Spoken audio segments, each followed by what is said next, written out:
Selama ini lo mikir matahari terbit dari barat itu cuma dongeng atau nakut-nakutin bocah?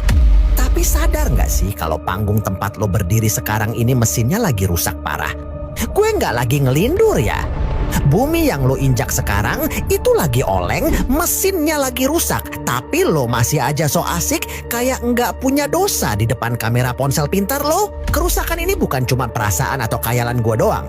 Tapi data dari Badan Kelautan dan Atmosfer Nasional Amerika Serikat udah ngebuktiin kalau kutub utara magnet bumi kita sekarang lagi minggat kenceng banget menuju Siberia di Rusia. Lo bayangin. Pelindung bumi yang harusnya diem itu sekarang lagi lari kayak orang ketakutan, ninggalin posisi aslinya yang udah lama banget ada di Kanada. Pergerakan magnet ini makin gak masuk akal karena kecepatannya melonjak gila jadi 60 km per tahun. Padahal dulu anteng-anteng aja gerak cuma 10 kilo per tahun. Ini artinya setir bumi lo ini emang lagi lepas kendali dan gak mau nurut lagi sama aturan lama.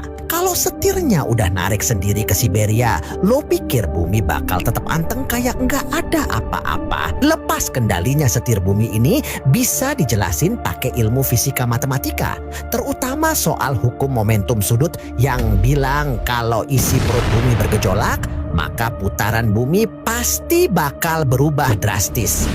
Bayangin bumi lo itu kayak gasing raksasa yang intinya lagi bergejolak hebat gara-gara arus besi cair yang lagi stres berat. Bikin kecepatan putaran bumi makin gak stabil tiap harinya. Bicara soal putaran yang berubah arah, ada teori ngeri namanya efek Janibekov yang secara matematis ngebuktiin kalau benda muter di ruang hampa itu bisa putar balik 180 derajat secara otomatis.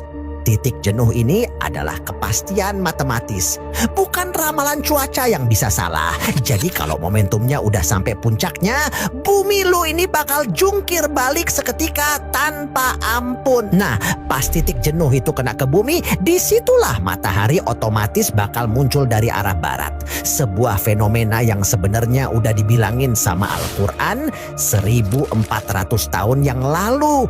Jauh sebelum ilmuwan punya satelit atau komputer canggih, kitab suci udah ngasih bocoran teknis soal gimana akhir cerita dunia ini bakal terjadi lewat peristiwa matahari yang terbit dari arah salah. Makanya jangan lo pikir agama itu kuno atau nggak masuk akal, karena apa yang dibilang Nabi soal matahari dari barat itu sekarang lagi dikejar sama teknologi astrofisika yang datanya makin merah semua.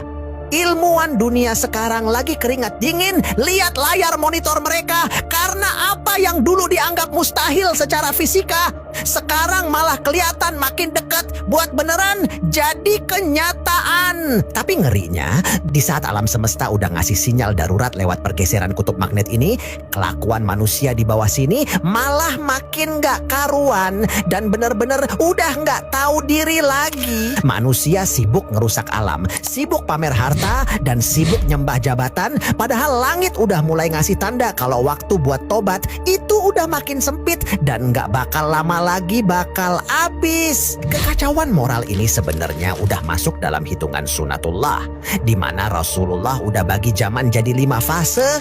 Dan dengerin baik-baik, kita sekarang lagi ada di fase keempat yang ngeri.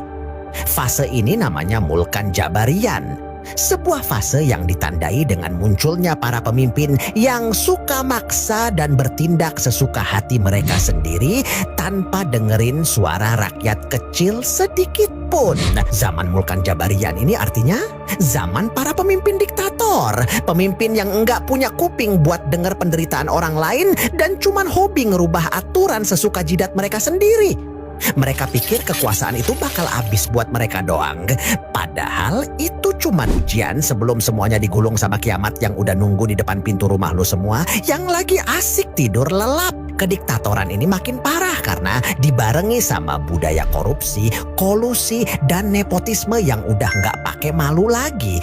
Di mana duit rakyat disikat habis cuma buat keluarga mereka sendiri. Jabatan strategis bukan dikasih ke orang pintar, tapi dikasih ke anak, menantu, atau temen jilat yang penting bisa disetir buat ngamanin harta haram hasil ngerampok hak orang-orang miskin di negara ini. Bahkan suap menyuap udah jadi pelicin di tiap meja birokrasi, yang jadi tanda kiamat paling terang. Karena amanah udah dikasih ke orang-orang yang urat malunya udah beneran putus total. Mereka nggak takut lagi sama Tuhan. Mereka cuma takut kalau nggak dapat jatah proyek, atau kalau posisi mereka digeser sama orang lain yang lebih jago jilat atasan daripada mereka yang sekarang lagi berkuasa. Lo harus sadar kalau kehancuran moral pemimpin itu selalu sinkron sama kehancuran alam secara teknis lewat hukum aksi reaksi atau hukum ketiga Newton yang berlaku di skala makro. Bumi itu sistem termodinamika yang sensitif terhadap gangguan frekuensi rendah dari aktivitas manusia. Miliaran manusia yang stres gara-gara pemimpin zalim itu bakal ganggu stabilitas frekuensi Schumann atau detak jantung magnetik bumi yang besarnya 7,83 Hz. Secara fisik, kekacauan sosial kayak korupsi dan kediktatoran itu ningkatin derajat entropi atau ketidakteraturan sistem planet kita.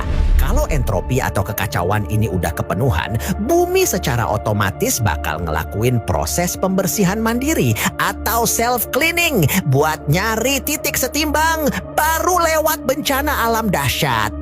Bumi ini punya rasa bosan lihat kelakuan lo yang makin hari makin sombong, makanya dia mulai protes lewat pergeseran magnet dan kiamat karena sistem keseimbangan energinya udah rusak total akibat ulah tangan manusia yang rakus. Nah, akibat rusaknya keseimbangan energi itulah mesin raksasa di dalam perut bumi sekarang tiba-tiba macet terus banting setir mau muter balik. Banyak yang nanya kok bisa? Nih, gua jelasin secara teknis biar otak lo nggak mampet. Penyebab utamanya karena bumi kita lagi ngalamin keberatan beban energi negatif gara-gara ulah rakus manusia dan panas yang nggak merata di perut bumi. Bayangin bumi lo itu kayak gasing raksasa yang di tengahnya ada bola besi padat. Nah, bola ini harusnya muter stabil karena didorong sama cairan besi panas di sekelilingnya. Tapi sekarang cairan besi itu lagi bergejolak hebat kayak air mendidih yang mau meledak gara-gara suhu bumi udah nggak karuan, bikin dorongannya jadi kacau dan nggak sinkron lagi. Begitu tekanannya udah sampai titik jenuh, bola besi di tengah itu bakal terkunci sama gaya magnet yang kuat banget sampai dia berhenti mendadak. Pas sudah berhenti itulah hukum alam bakal maksa dia buat mental balik arah kayak karet ketapel yang lo tarik mentok terus lo lepasin tiba-tiba. Inilah yang namanya banting setir. Mesin dinamo bumi lo lagi mental balik arah buat nyari keseimbangan baru karena udah enek nanggung beban. Dan kalau jantung utama bumi ini udah sungsang muternya, ya otomatis kulit bumi tempat lo sombong ini bakal ikutan keseret jungkir balik sampai matahari beneran muncul dari barat. Buat lo yang nanya kok bisa pas banget dari barat, dengerin nih. Bumi itu punya as roda, bos. Nggak bisa sembarangan belok ke utara atau selatan kecuali lo tabrak pakai planet lain. Karena mesin dinamo di perut bumi itu muternya di as roda yang sama. Pas dia mental balik arah gara-gara udah enek sama dosa lo, ya jalurnya otomatis jadi mundur. Ibarat kaset lo rewind, ya gambarnya jalan mundur, bukan jadi miring. Jadi matahari dari barat itu bukan kebetulan. Itu kepastian fisika matematika karena jalur rotasi bumi lo emang cuman satu jalur. Paham nggak? Begitu matahari beneran nongol dari arah barat, itu bukan cuma soal pemandangan aneh yang bikin lo bengong, tapi itu tanda kalau perisai magnet bumi lo udah jebol alias kolaps total. Secara teknis, pas mesin dinamo di perut bumi itu putar balik, medan magnet yang selama ini jagain kita dari radiasi mematikan luar angkasa bakal hilang atau